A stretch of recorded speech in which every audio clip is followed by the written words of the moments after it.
নমস্কার, আমি তরুণ ঘোষ।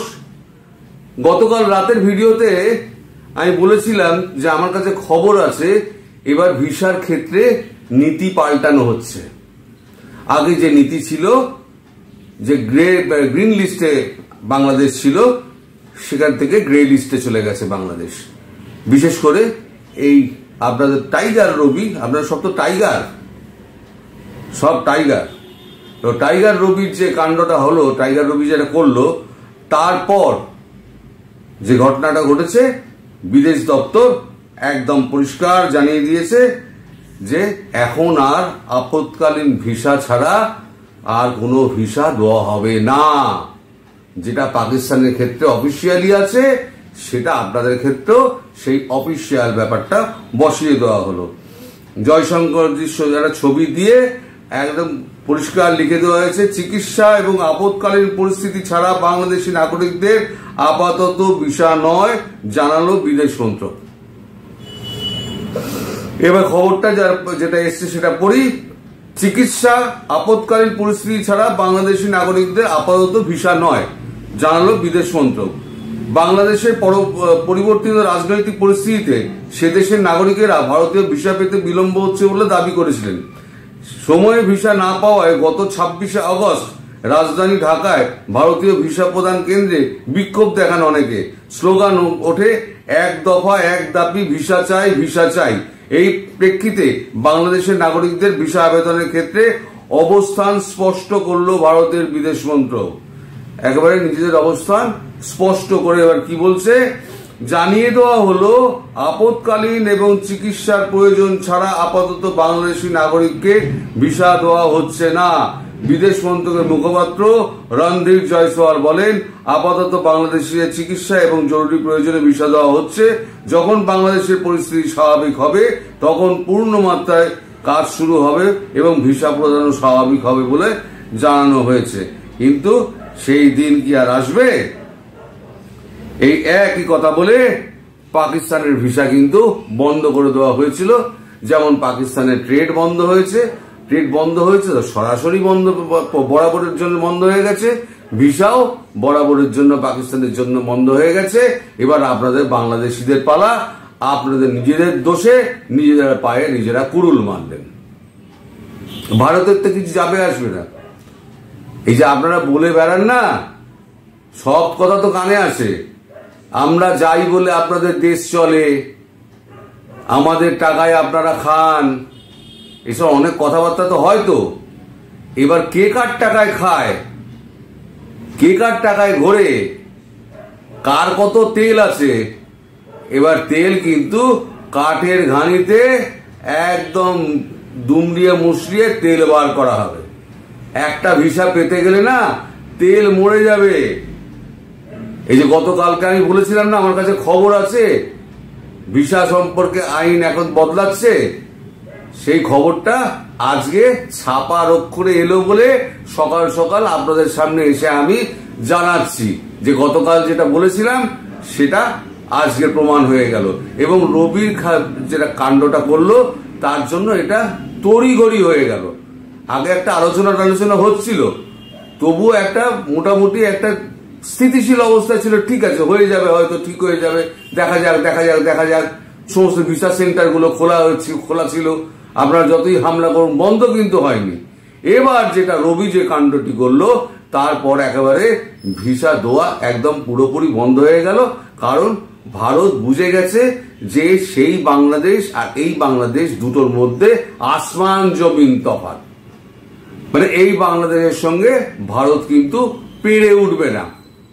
মানে সন্ত্রাসবাদ আর ঝগড়া আর বদনাম আর গুজব, এই চারটের সঙ্গে ভারত পেরে উঠবে না। ফলে ভারত নিজেকে সেপারেট করে নেওয়ার চেষ্টা করছে এখন থেকে। যেমন এখন পাকিস্তানের নাম উচ্চারণ করা হয় না, নামই পাকিস্তানের উচ্চারণ করে না।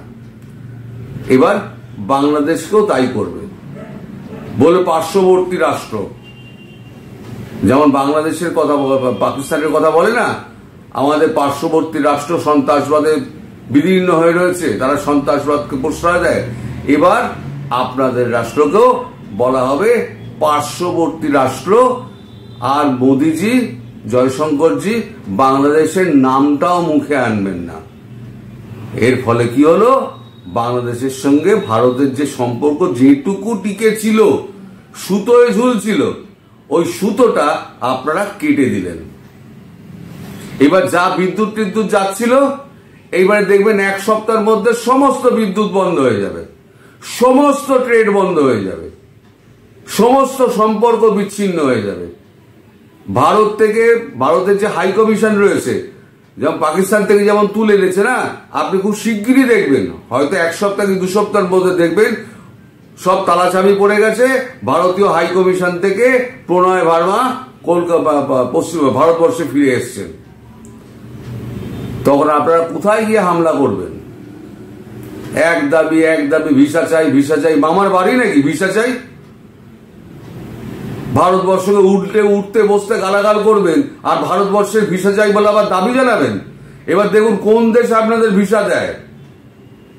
ভারতবর্ষের ভিসা না থাকলে পরে কোনো দেশ আপনাদের ভিসা দেবে না, কারণ যেখানেই যাবেন সেখানে প্রশ্ন করবে ভারতবর্ষ আপনাদের পাশের রাষ্ট্র, সব থেকে বড় গণতান্ত্রিক রাষ্ট্র, সে ভিসা দিয়েছে? যখন বলবেন না আমায় তো ভিসা দেয় না ভারতবর্ষ, আমাদের তো দিতে চায় না, তাহলে বলবেন আমাদের এখানে ভিসা তাহলে হবে না, আপনি বিদায় হন। আপনাদের বিদেশ যাত্রার ব্যাপারগুলো ছিল না, সব হচ্ছে কেচে গন্ডুস হয়ে গেল। আরো লাফান, যত লাফাবেন ওই পাকিস্তানের থেকে আরো দ্রুত আপনাদের পতন হবে। এখন তো দেখছি পাকিস্তানের উর্দু পতাকা নিয়ে আপনারা মাথায় করে নিয়ে যাচ্ছেন। উর্দুতে এক বর্ণ আসে না, উর্দু ভাষা ওদের রাষ্ট্রীয় ভাষা করার জন্য উঠে পড়ে লেগেছে। আরে পাকিস্তানের রক্তবীজ যত রয়ে গেছে না, সেই রক্তবীজ গুলো এইবারেতে বাংলাদেশটাকে শেষ করবে। আমাদের কি আছে? আমরা বর্ডার টাইট করে রেখে দেবো, এখান থেকে ঢুকবে তো পটাপট পাকিস্তানে যেমন সন্ত্রাসবাদী মারা হয়, এখানে বাংলাদেশ অনুপ্রবেশকারী মারা হবে।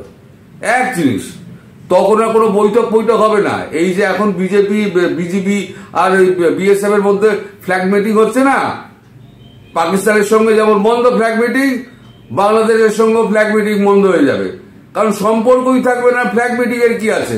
ওপার থেকে গুলি চালাবেন তো এবার থেকে গুলি চলবে। সম্পর্ক তো এই জায়গায় পৌঁছে দিয়েছেন আপনারা।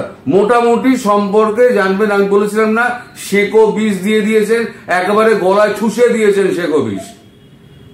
এই শেকো বিষের এবার দেখুন তীব্র প্রতিক্রিয়া দেখুন। আপনি খাবার পাবেন না, আপনি বিদ্যুৎ পাবেন না, আপনার কোনো সহযোগিতা পাবেন না, অর্থ তো পাবেনই না। কটা মুসলিম কান্ট্রি আপনাদের এসে সাহায্য করা আমি দেখব। কোন দেশ আপনাদের পাশে দাঁড়ায়? আমেরিকা কতদিন আপনাদের অর্থ সাহায্য করবে? অর্থ নয় সাহায্য করলো, এইবারেতে আপনি খাবার আনবেন কোথা থেকে? পার্শ্ববর্তী কোন রাষ্ট্র আপনাকে খাবার দেবে? এত খাবার ভারত যা দিতে পারে, সারা পৃথিবী বুকে ভারত খাবার বিলিয়ে বেড়াচ্ছে সারা পৃথিবীতে। আমরা নিজেরা খেয়ে আমাদের দেশের 80 কোটি জনগণকে ফ্রি রেশন দিয়ে যা উদ্বৃত্ত খাবার হয়, তাতে সারা পৃথিবী জুড়ে আমরা খাবার রপ্তানি করি, কিছু সাহায্যও করি। আপনি কোথা থেকে আনবেন? চায়না তো নিজেই খাবার আমদানি করে, পাকিস্তান তার তো ভিখারির দশা। আপনাদের সেই পর্যায়ে এখন পৌঁছে গেছেন। আপনারা এখন ডলারের ব্যাপারে নাকি ইউনূস সাহেব নাকি দারুণ একটা ভালো কাজ করছেন, ডলার জোগাড় করছেন। আরে ভিক্ষে প্রথম ভিক্ষে সবাই দেবে। যেদিনকে দেখবে আমেরিকা দেখবে তার তো স্বার্থ পূরণ হচ্ছে না, সেদিনকে আমেরিকা যে পেছু টান দেবে না, একদম পিঠ দেখিয়ে পালাবে, সেদিন আপনারা দেখবেন অথই জলে পড়ে গেছেন। বঙ্গোপসাগরের নোনা জলে আপনাদের ডুবে মরতে হবে। তখন বুঝতে পারবেন কত ধানে কত চাল। এখন তো তেল মরুক, এখন আচ্ছা করে আপনাদের তেল মারানো হবে। ঘানিতে ফেলে যত তেল আছে আপনাদের সব তেল বার করা হবে। তারপরে দেখা যাক কোথাকার জল কোথায় গিয়ে দাঁড়ায়। অনেক বড় বড় কথা বলেছেন, আমাদের অনেক রাগ অনেক দুঃখ রয়েছে আপনাদের উপরেতে। এবার প্রতিটা রাগ প্রতিটা দুঃখ আমরা একেবারে উসুল করে নেবো। আর এইবারে তো আর কোনো সম্পর্ক রইল না। ওখান থেকে যেদিনকে জানবেন যে ভারতবর্ষের হাই কমিশন ওখান থেকে বন্ধ হয়ে গেল, জানবেন আপনারা তৈরি হয়ে যান এবার মাটি খাওয়ার জন্য। কথা মিলিয়ে নেবেন যে আবার বলছি, যেদিন দেখবেন ভারতবর্ষের হাই কমিশন ঢাকায় বন্ধ হয়ে গেল, তার 15 দিন কি 1 মাস বাদে দেখবেন আপনাদের ওখানে অ্যাটাক শুরু হয়ে গেছে। তার মধ্যে বর্ষা কেটে যাবে, পুজো কেটে যাবে, নভেম্বর কি ডিসেম্বর এসে যাবে, ঠিক সময় মতো আপনার কাজগুলো হয়ে যাবে। আপনাদের কোন আমেরিকা আছে, কোন ইউরোপ আছে, দেখি এসে আপনাদের সাহায্য করে। আজ পাকিস্তানকে হুমকি দিয়েছে যে এবার অ্যাকশন নেব, এবার আপনাদের হুমকি দেবে। অমিত শাহ তো এমনি বলে দিয়েছেন উল্টো ঝুলিয়ে লটকিয়ে মারবো। এবার সেই সময়টা এসে গেছে। উনি অনেক দূরদর্শী লোক তো, একটু আগে বলে দিয়েছেন, কিন্তু মোদিজি কথা বলেন না। আর মোদিজি যখন চুপ করে থাকেন না, জানবেন সামনে বড় ঝড় আসছে। উনি কিন্তু চুপ করে আছেন, বড় ঝড়ের অপেক্ষায় রয়েছেন।